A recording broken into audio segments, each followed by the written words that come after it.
Ayun, magandang araw mga kakalikot. And for today's video, mag-change oil tayo ng Honda Click 125 version 3. Ayan mga kakalikot. So kumuha lang ako na talagayan natin ng pagpapalitan natin ng langis. So i-drain muna natin. So yung size nung box range is 12.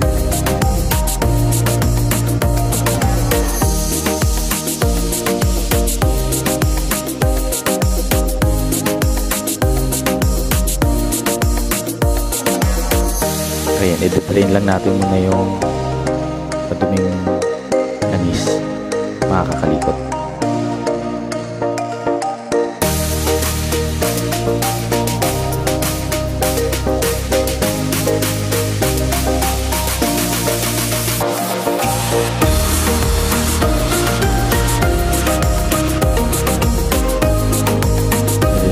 Nakita niyo naman, tinanggal ko muna yung dipstick.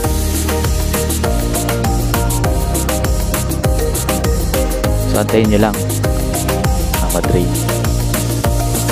Yung iba kasi ginagawa, binubugahan ng hangin, so hindi siya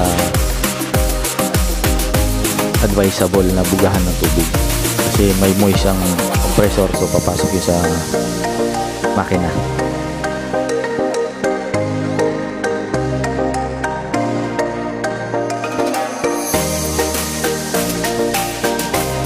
And tapos na natin i-drain. So yan, pinakita ko dito, ayan yung lumang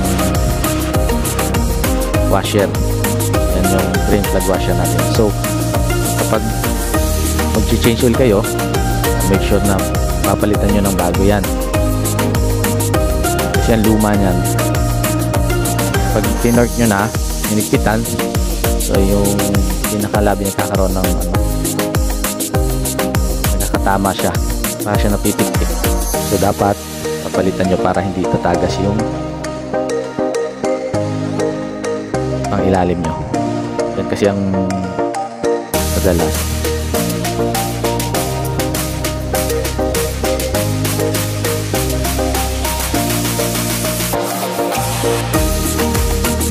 So yan, magsasali naman tayo ng oil natin. So yun, kumuha lang ako ng yung oil natin, Honda Pro. Polysynthetic siya. So ang laman ng motor na yan is dapat 800 lang. So titirahan nyo siya ng 200 ml.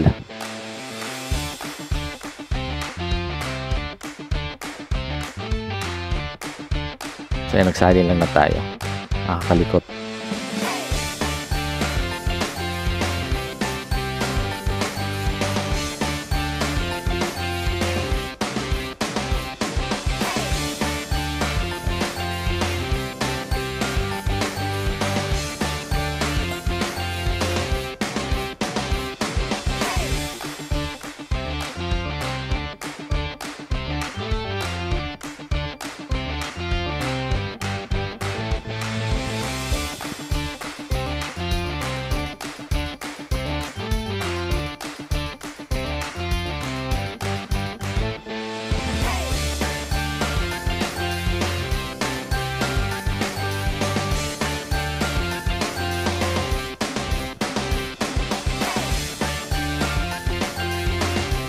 Ayan, after nyong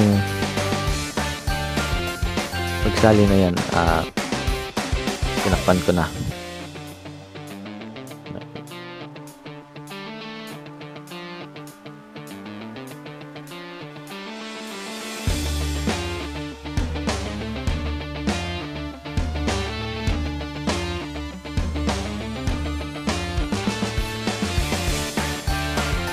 So ito naman makakalikot.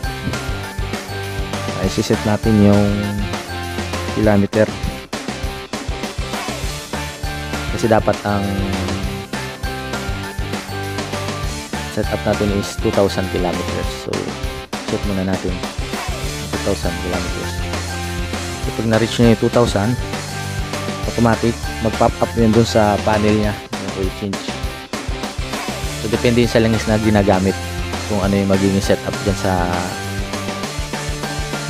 panel nya. So yun, makakalikot. Tapos na nating change oil yung unit. Ayan, please subscribe, like sa ating YouTube channel.